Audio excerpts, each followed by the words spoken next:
Valéria Cita, sou do Ministério Fingerprint, que quer dizer marca digital em inglês, e estou muito feliz de poder compartilhar hoje com vocês um tema muito bom, gente, muito interessante, diferente, bem legal, que desperta assim a nossa curiosidade.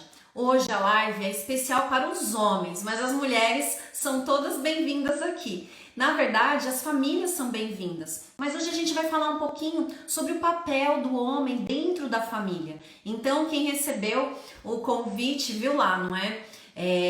Meninos de ontem, homens de hoje e segurança do amanhã, não é? Essa esperança. Então, como que isso acontece? Enfim, hoje nós temos um convidado especial, deixa eu ver se ele entrou aqui, ainda não, mas daqui a pouquinho eu vou chamá-lo, é o pastor Robson Aleixo. Olha, para conseguir, gente, essa live, eu vou falar para vocês, não foi fácil, hein? Foi na oração, mas como a gente costuma dizer, nós colocamos a nossa agenda nas mãos de Deus. Então, Ele nos deu esse presente, vai nos dar, não é? Daqui a pouquinho esse presente por meio do pastor Robson.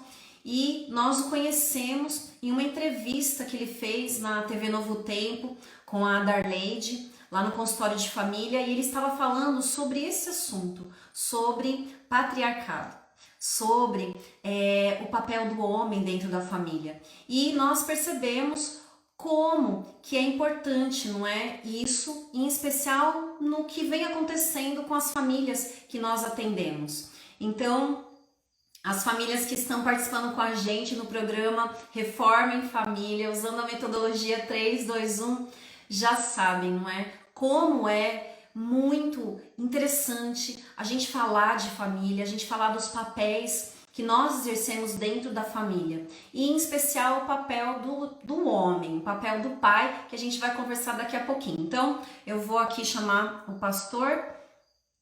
Vou mandar uma solicitação, tá bom, pastor? Eu vi aqui, já entrou e vou te mandar uma solicitação, então.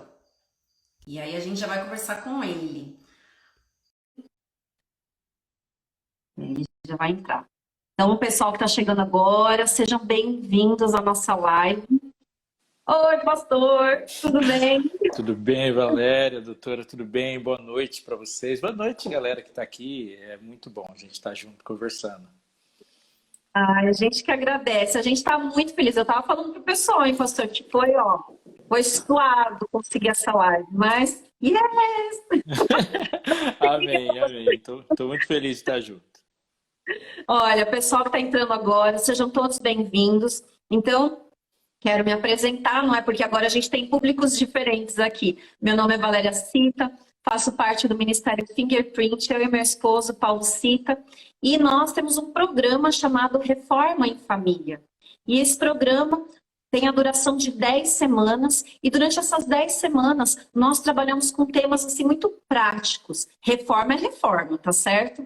E nós sentimos, pastor, a necessidade, não é? Por conta da demanda, da gente conversar com as famílias sobre esse assunto, que você é autoridade nisso. Tá certo?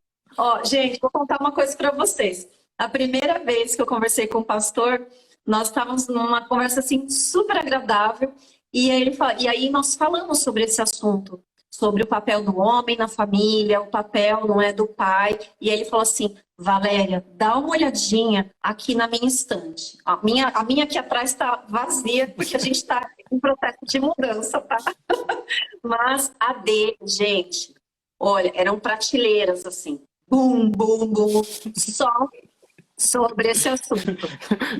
Só tentativas de eu me tornar um pai melhor, né? Aquilo ali não era nem para falar para as pessoas. Mas começa em casa, né, pastor? Mas enfim, muito obrigada por ter aceitado. Sejam bem-vindos. Tentando levantar o celular aqui para dar uma iluminação melhor aqui, perdão. Então, pessoal que está entrando aí, sejam todos bem-vindos. E você também que vai nos assistir no futuro. E a gente sempre fala bom dia, boa tarde, boa noite. Mas hoje essa vida de live, né, pastor, é isso. Nunca sabe. Enfim, pastor, vamos entrar no tema, porque eu sempre fico preocupada nas lives com o tempo, por conta do Instagram, né? Então a gente não pode passar de um tempo certo aqui. Enfim, esse papel, pastor, dentro da família do homem, hoje a gente sente, a gente que está aqui na linha de frente, e você também está na linha de frente, não é? A gente sente assim esses papéis às vezes invertidos, esses papéis às vezes confusos. Então, queria que você, não é, pastor, se apresentasse primeiro onde que você trabalha, o que você faz. Gente, o currículo é tão grande que eu conversei com a secretária dele, ela me mandou, eu falei, não, nem vou, eu acho melhor você se apresentar. Então, onde você está, e você também está na linha de frente, não é, pastor? Sim, E aí sim. já engata aí com essa história desses papéis dentro da família. Eu queria de novo, né, saudar. Muitas pessoas entraram depois que a gente começou a live e tal. É muito legal ter o carinho de vocês e saber que num momento tão concorrido do tempo é possível a gente dialogar. Então, eu sou o pastor Robson e eu trabalho como pró-reitor de desenvolvimento espiritual associado no NASP. Então, eu sou diretor de capelania do NASP São Paulo. É uma função que a gente fica na linha de frente, que eu trabalho essencialmente com jovens, com capelanias de uma forma geral, numa direção da confessionalidade do campus. Para quem não conhece o mundo NASP, o NASP é um centro universitário adventista localizado no estado de São Paulo. A gente tem 3 campos. Campus Engenheiro Coelho, Campus Hortolândia e o mais antigo de todos, né, o primeiro dos campos é o Campus São Paulo. Estamos caminhando para 107 anos de educação ali. Uau. Eu vou já responder. Eu sou pai da Alicia, pai da Alia, esposo da professora Luciana, que provavelmente está aqui assistindo. Eu também já quero mandar um abraço para ela e para minha amiga Gláucia, que eu estou vendo que ela entrou aqui. É uma honra poder falar para essa galera toda e para você que está assistindo. Você falou de papéis, né, Valéria? Eu creio que a gente tem que começar essa conversa falando do papel. Porque se eu não souber o papel que nos une, eu não vou conseguir dizer qual é o papel que nos diferencia e nos complementa.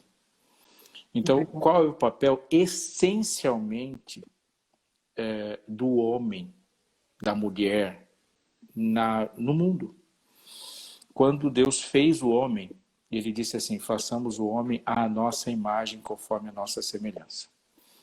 Nunca vai ser demais falar disso. Ou seja, há um projeto anterior à criação. A gente fica muitas vezes orando e falando assim, Deus, qual é o teu plano para mim? Deus, coloca o teu plano na minha vida. O plano é anterior à vida. Não há uma vida e depois a aquisição de um propósito. Nada que é lógico na vida, você vai dar um plano depois que o ser, que o objeto existe. Então o plano é anterior. Deus queria ser representado, Deus queria ser glorificado, Deus queria que a sua imagem fosse vista e espalhada. E esse é o projeto. O projeto é que Deus queria ser visto. Então ele fala, para que o projeto aconteça, façamos o homem à nossa imagem. No livro de Isaías, é um texto maravilhoso, quando ele diz que Deus nos fez para a sua glória. E quando a gente vai na conclusão e a maneira como os autores, ou o autor, quando fala de Paulo no Novo Testamento, pensa nisso e aplica essa teologia, ele vai dizer, portanto, quer comais, quer bebais ou façais outra coisa qualquer, fazer tudo para a glória de Deus.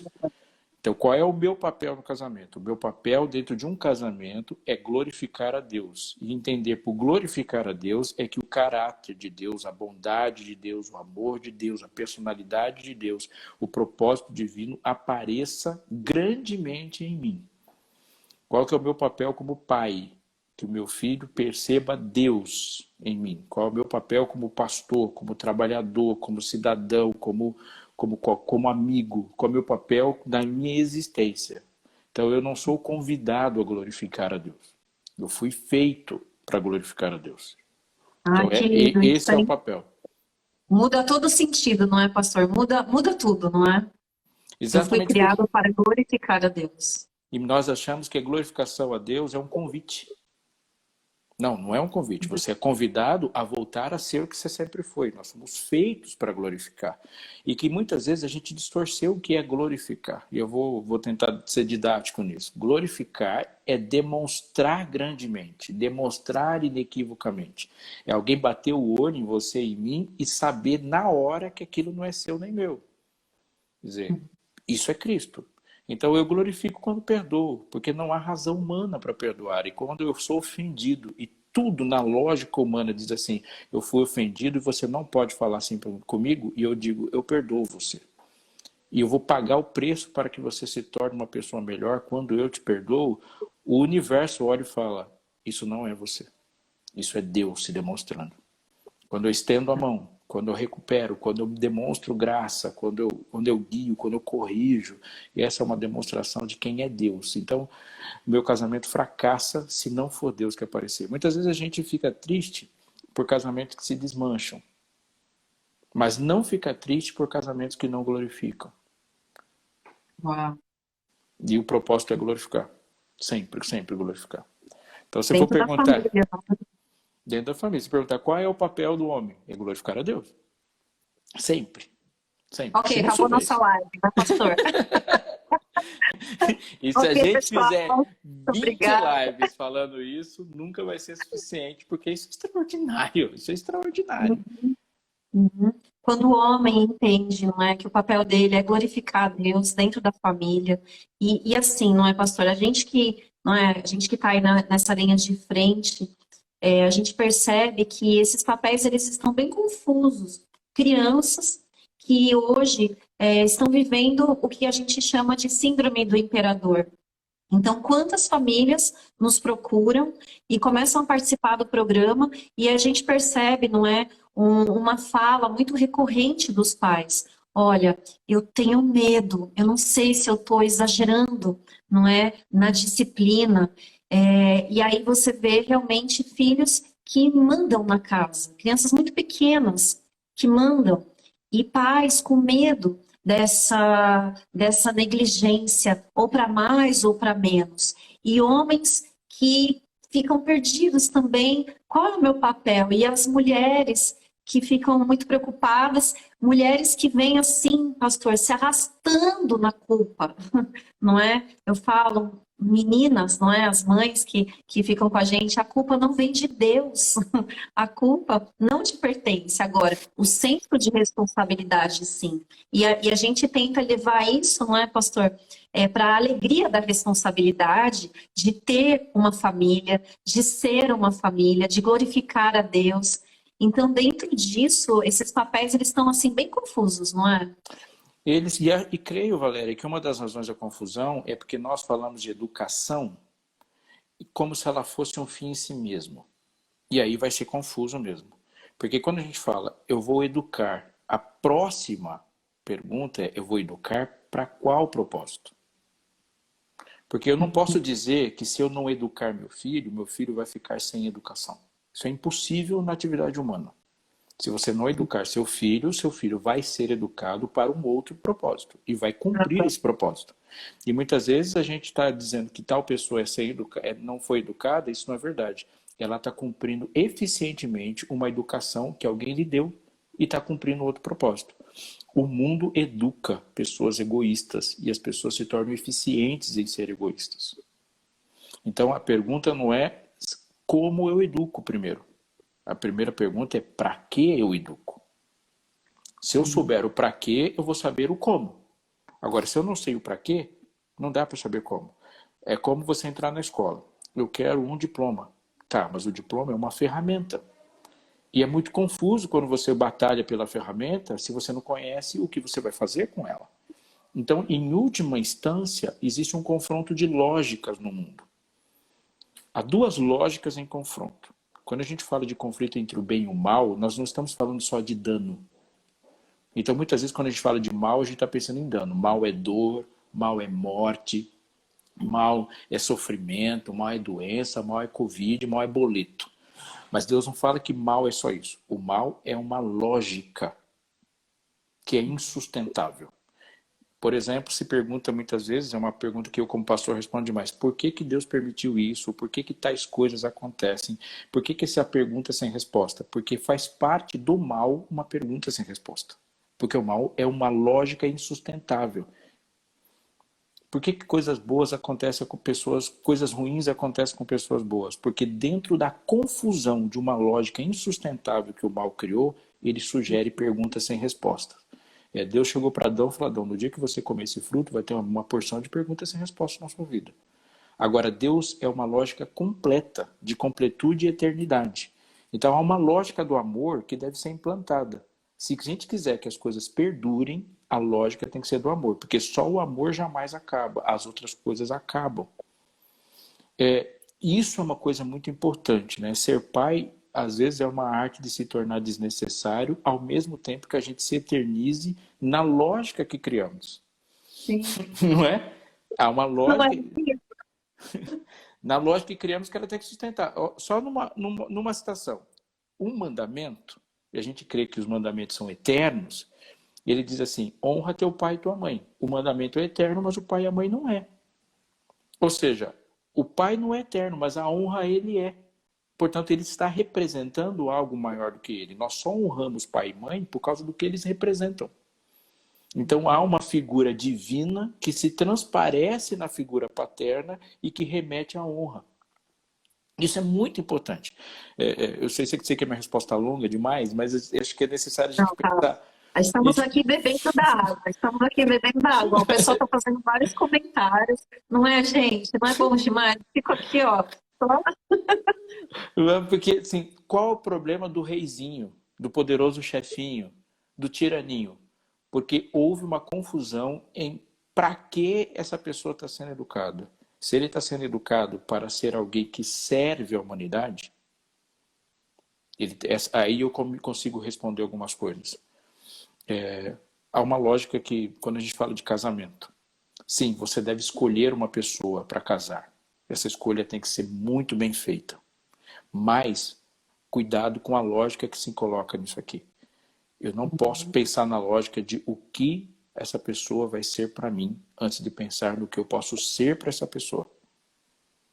Se eu tenho me tornado uma pessoa ideal para alguém, então o meu filho é uma pessoa, minha filha é uma pessoa que tem que estar agindo no mundo, mas a lógica divina é a lógica do maior, é aquele que serve sempre. Portanto, se eu não educar meus filhos para servirem, para proporcionarem novos sonhos, novas vontades na vida de alguém, eu não estou criando eles para a eternidade.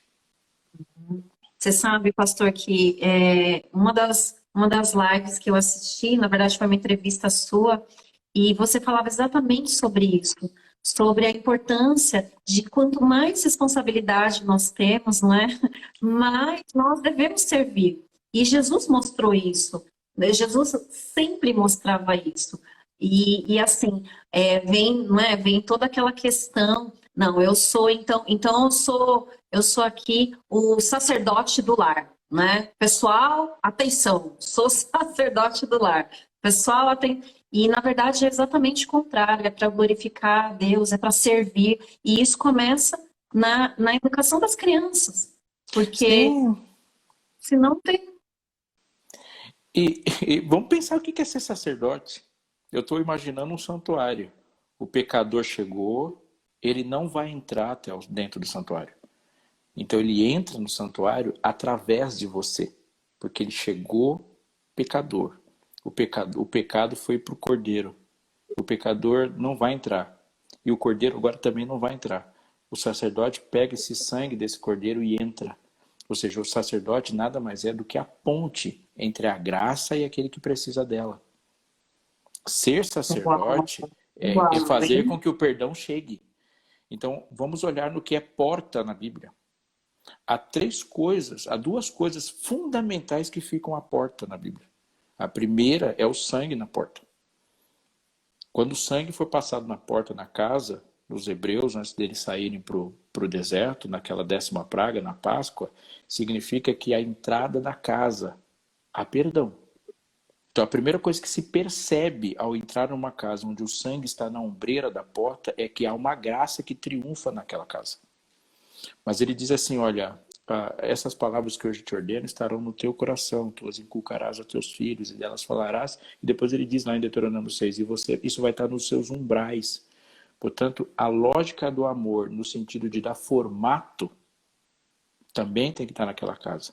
Muitas vezes nós pensamos na lei como um conjunto de regras, mas na verdade a lei é o conjunto de formas onde um relacionamento cresce.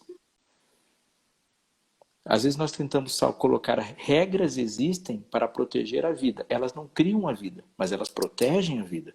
A lei de Deus existe para dar parâmetro para o nosso relacionamento. Se não há relacionamento com Deus, a lei não tem sentido. Mas não há nenhum relacionamento que sustente com quebras sucessivas de regras. É impossível. Todo relacionamento que acaba porque as regras do relacionamento foram quebradas. Qualquer relacionamento, inclusive com as coisas. O seu relacionamento com o para-choque de um carro tem algumas regras que não podem ser quebradas. É assim. A vida é assim. E assim, a gente ouve muito, pastor, deixa eu ver aqui o tempo, né? Ai. Gente, que assustador isso, ai. A gente, deixa eu já falar então para o pessoal ficar tranquilo, né, pastor? Gente, essa daqui é a primeira live, tá? Conseguimos mais uma. Já vamos falar, né, pastor? Dia 12 de setembro é a próxima, tá bom? Então, tô aqui olhando o tempo, né, meio desesperada, mas... Save the date. Tem mais, vai ter mais. Então, assim,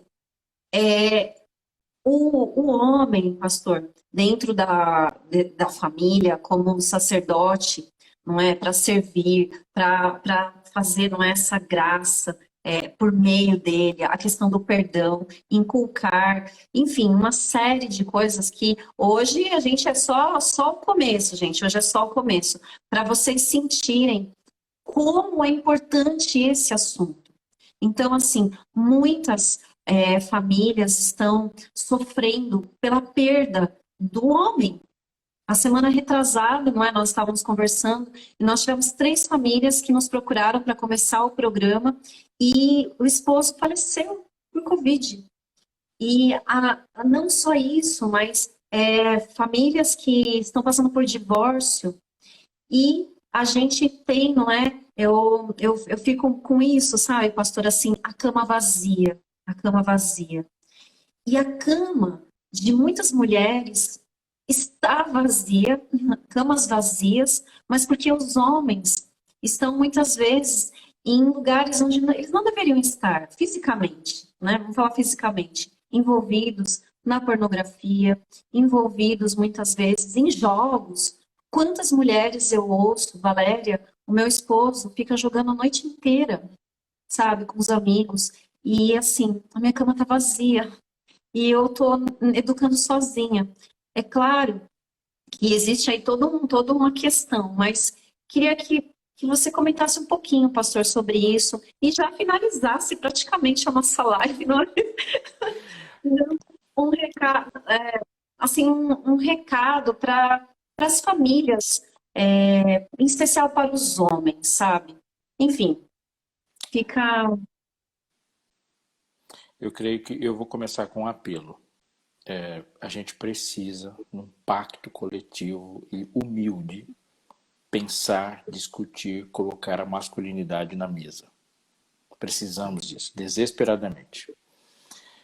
Óbvio que há muitas questões da feminilidade que precisam ser discutidas, mas nós vamos falar do assunto a que nos propomos. Precisamos conversar. Você que está assistindo e vai assistir em algum momento isso aqui, vamos pensar masculinidade a partir de uma lógica não intoxicada. Porque muitas vezes quando nós estamos discutindo masculinidade, nós nos reduzimos a discutir sexualidade. Mas a sexualidade vai ser uma expressão dessa masculinidade. Então muitas vezes discutimos expressões e não compreendemos isso. E muitas vezes quando discutimos masculinidade, nós discutimos papéis domésticos que são construídos socialmente. E depois na desconstrução social ela não vai. Então dizer para mim, minha masculinidade não está restrita a trocar pneu ou lavar louça. Isso não é isso aí. Então muitas vezes eu me coloco numa pessoa que quer proteger a minha mulher num ponto da vida que ela não está precisando dessa proteção. Ela precisa de uma outra presença. Entende? no mundo cheio de tecnologias, nem sempre aquilo que eu estou propondo como oferta é algo que alguém necessita. Entende? Minha esposa não precisa de mim para dirigir o carro. Ela não precisa de mim para matar barata. Às vezes precisa, assim, ela não curte matar barata. Tem quem mata as baratas. Eu tô nessa lista. Luciana tá aí, né? Então eu tô nessa lista também, tá? Eu não estou aqui para oferecer inteligência para minha esposa ou para qualquer outra mulher do mundo, porque ela já é. Também não estou aqui para oferecer delicadeza, não estou aqui para oferecer dinheiro, muitas vezes. Eu preciso me oferecer. Mas quando eu me ofereço para alguém, eu preciso pensar o que é essa oferta. Então eu vou voltar para dizer algumas coisas assim que são importantes para a gente entender. A imagem de Deus é complexa. A imagem de Deus é multiforme. Então existem aspectos da imagem de Deus que nunca serão vistos se eu estiver sozinho. A imagem de Deus se completa na pluralidade, porque Deus é trino, portanto Deus é um ser plural, não poli, mas plural. Deus é composto por Pai, Filho e Espírito Santo, 3 personalidades distintas que se unem num propósito divino que é amor, e ele se reproduz quando faz o homem dessa forma. Então ele fala assim, façamos o homem à nossa imagem. Quando ele fala façamos o homem à nossa imagem, não estou falando façamos o ser masculino à minha imagem. Ele fala façamos a humanidade. Aí diz o texto, a imagem de Deus os criou, homem e mulher os criou. Portanto, o meu primeiro papel na definição de minha masculinidade é olhar o que de mim, ou o que de Deus não está sendo visto em mim porque eu não estendi a mão. Porque a imagem de Deus é vista no homem com uma mulher. Há uma complexidade. Então, o casamento, por exemplo, não é uma união somente, é uma reunião. O homem sai de Deus para voltar para ele, porque o sopro que faz o homem vivo saiu do peito de Jesus. A mulher é feita carne da minha carne, ossos dos meus ossos. E agora ele se torna uma só carne. Portanto, um é feito para voltar para o outro. É uma reunião. E eu me identifico quando eu olho a imagem de Deus nela. Eu nunca vou definir meu papel sem uma contemplação do outro. Não tem como, é impossível. Porque eu olho o que de Deus tem em você e tem um parâmetro para saber o que está faltando em mim e que nunca vai ter em mim se eu não perceber essa complementariedade. As pessoas dizem assim que os opostos se atraem. É verdade, mas eles não ficam juntos. Eles só se atraem. Mas a graça e o amor e o triunfo da imagem de Deus não está no oposto, está na complementaridade. Ai, que lindo isso, hein? Gente, olha, essa é a lógica de tudo, hein?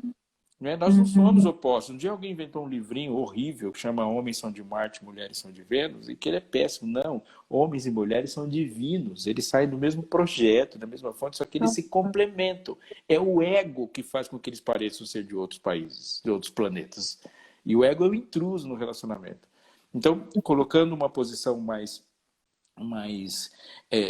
didática ou direta, como que eu tenho que me posicionar na minha masculinidade? Primeiro, masculinidade, elas têm que estar sujeitas à santidade. E santidade é propósito. Santidade não é impecabilidade. Não é uma perfeição no sentido humano. Santidade é quando você consegue responder a pergunta para que serve. Se não há serventia, não é santo. Onde o pecado está? O pecado está em danificar a eficiência e glorificar.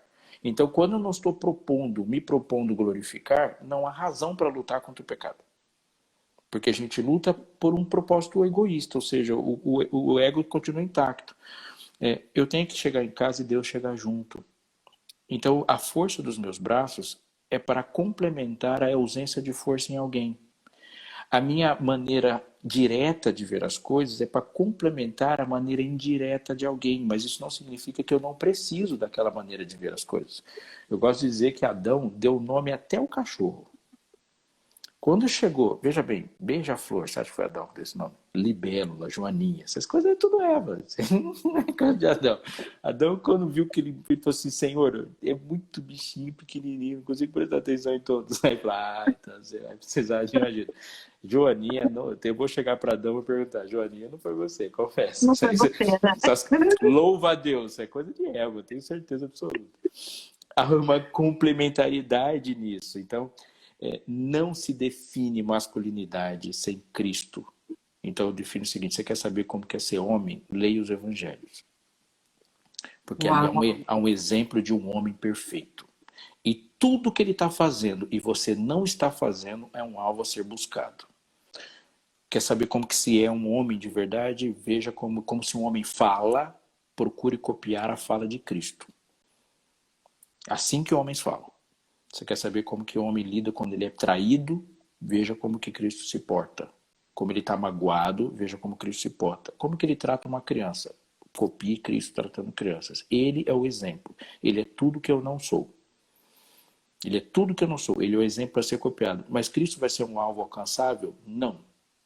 Não é um alvo alcançável enquanto estivermos aqui. E por que que Cristo se porta como um alvo perfeito que eu nunca vou alcançar? Porque é igual caminhar em direção ao sol. Você anda 10 metros, o sol fica 10 metros mais distante. Aí você anda 10 quilômetros, ele está 10 quilômetros mais distante. Aí você pergunta, então, para que serve? Para caminhar. Para você caminhar. Cristo é o sol.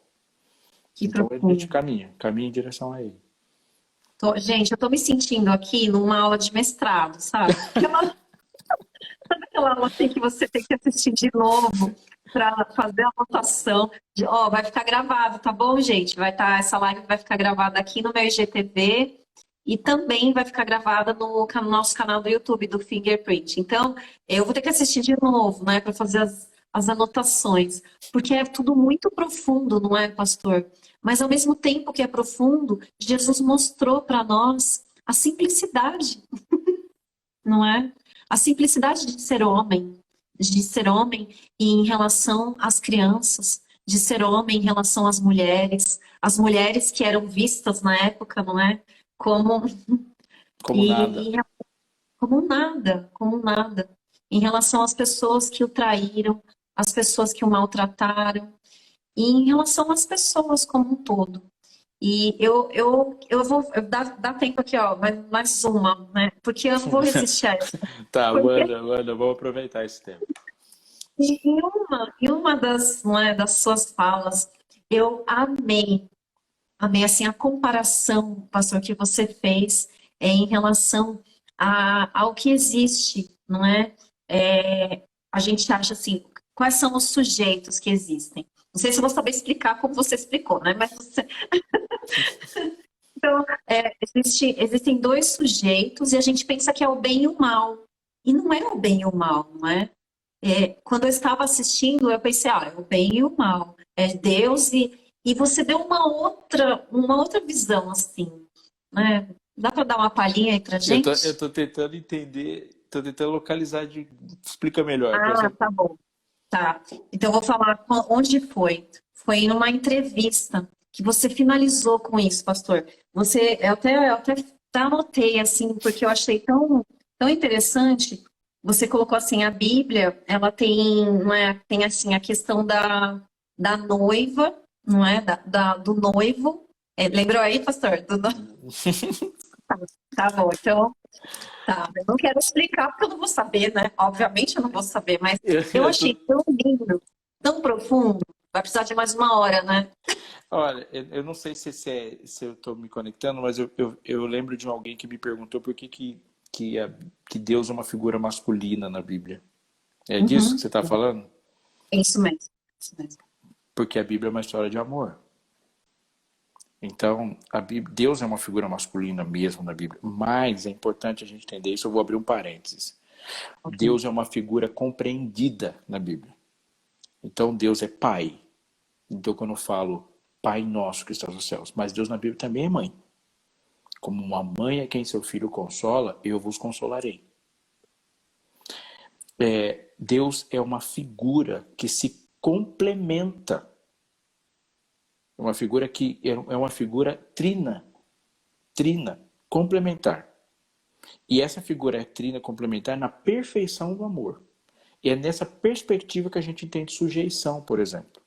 Porque a gente fala assim, puxa vida, eu vou ter que me sujeitar ao meu marido? Olha para a Bíblia, o pai se sujeita ao filho.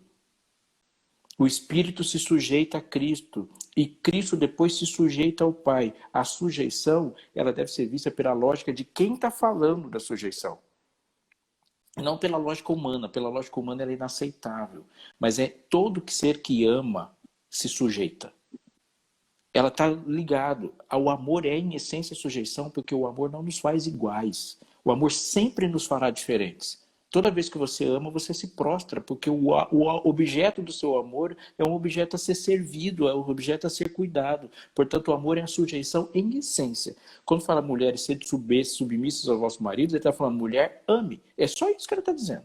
Mas essa sujeição, essa submissão, é a figura de Cristo encontrada nele. Como ao Senhor. Há uma lógica sendo colocada ali da figura divina que se apresenta em nós. Então, por que a mulher, o homem, Deus na Bíblia é uma figura masculina? Porque a humanidade é uma figura feminina. Toda a humanidade é uma figura feminina. Então, uma Isso mulher... é importante. Isso é Isso extremamente importante. Primeiro. Quando Deus fala para Satanás, porém, inimizade entre ti e a mulher, entre Satanás e a humanidade toda. E viu-se o sinal no sol, a saber uma mulher, um sinal no céu, a saber uma mulher vestida de sol, com a lua embaixo dos pés, uma coroa de 12 estrelas na cabeça. Isso aí é a igreja. A igreja é sempre uma mulher. Portanto, é o amor de Deus para com o objeto do seu amor. Você vai sempre ser... Todos nós somos mulher na Bíblia. Todos nós. Que a mulher é a igreja, a humanidade, é o objeto do amor de Deus. E no final da história, essa noiva, ela se dirige em direção ao seu noivo, que é o Criador. É a volta de um para o outro. E esse noivo morre por essa mulher. E essa mulher é preparada para ele. É aí eu me vejo representado. Eu me vejo representado. E aí nessa história de amor, Deus fala, eu não estou inventando nada novo. A sua história, Deus fala para mim, é a minha história. O que eu quero é reconstruir essa história. Deus é um autor. E o autor põe marcas de si nas suas obras. É uma história só. Então a minha história dentro da minha casa e a história de Deus no cosmos é a mesma história. Ela só está se reproduzindo no meu universo. Na minha família, agora. Na minha família. Daí eu fico perguntando, qual é o meu papel, Senhor? Ele fala, o seu papel é o meu. Aliás, você não tem um papel. É Deus que executa esse papel através de nós. Não há outra maneira de ser feliz. Não tem outra. Que lindo.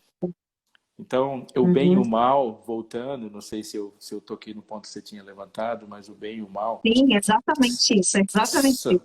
São duas lógicas. Uma é a lógica do orgulho, que é insustentável e não dá nem para chamar de lógica, porque o orgulho é ilógico, mas é a lógica divina. E a lógica divina é de que tudo que ele cria numa conexão de serviço, de missão e de amor pelo próximo.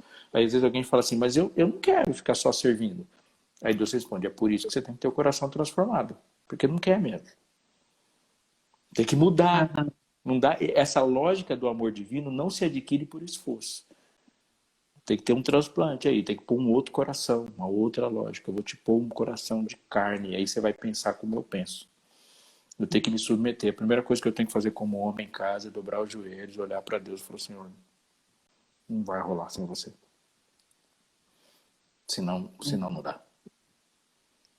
Pastor, gente, vocês estão percebendo a profundidade do assunto aqui, por isso que não não dá para esgotar em uma live. A gente viu assim só a pontinha mesmo. Quero agradecer todos os homens que estão aqui, as mulheres, as famílias presentes. Deu um probleminha aqui no meu Instagram, ficou travado. Não estou vendo os comentários de vocês, gente, desculpa, tá? Mas assim, quero agradecer vocês de estarem aqui e vocês perceberam como que esse assunto é profundo em relação ao nosso dia a dia, não é, pastor? Ao que a gente vive, eu falo como mulher, como esposa, e os homens que estão aqui, que vão nos assistir também. Então, essa live foi uma live especial para os homens, mas de verdade é para todos nós. Todos nós. Porque nós precisamos entender quais são esses papéis. E, infelizmente, alguns papéis estão bem assim, confusos, como a gente começou essa live. E você, de uma profundidade, assim, que foi o que me chamou a atenção quando eu comecei a te seguir, quando eu comecei a ouvir todos os seus conteúdos. E eu pensei, e eu e o Paulo conversamos, puxa, as famílias que estão com a gente no programa, elas precisam ouvir isso, e outras pessoas. E aqui, gente, cá para nós, nós estamos aí querendo levantar uma bandeira, não é? Uma bandeira dos homens, sabe? Desse papel dos homens dentro da família. E eu falo isso porque é isso que eu ouço, sabe, pastor? Das mães.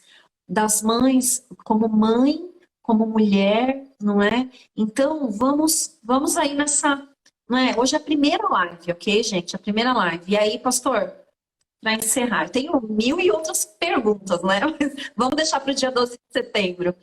Gente, vamos nos despedir do pastor. Eu queria, pastor, pedir aí com carinho que você deixasse um recado para os homens que estão assistindo a gente e que vão nos assistir também. Pode ser? Sim, eu vou deixar um recado curto, mas que é o da minha vida. Há uma coisa de mim que vai continuar depois de mim. Eu olho para as minhas filhas assim, é a minha célula que vai continuar. Adão, um texto bíblico de Gênesis é maravilhoso, que fala assim, teve Adão um filho, a sua imagem, conforme a sua semelhança, está em Gênesis 5, e lhe chamou Sete. Isso é fantástico. Ele é uma coparticipação criativa. Eu tenho que me preocupar todos os dias, o que acontece quando eu chego e quais impressões ficam quando eu saio. Porque a definição de mim é o que as pessoas pensam quando eu não estou presente. Quando a minha filha, meus filhos falam, pai, qual é o significado que isso tem? Quando a minha esposa fala, marido, qual o significado que isso tem? Então a primeira coisa que eu tenho que fazer na minha vida é admitir a minha falha. Eu sou incapaz de cumprir o propósito para o qual fui chamado. Incapaz.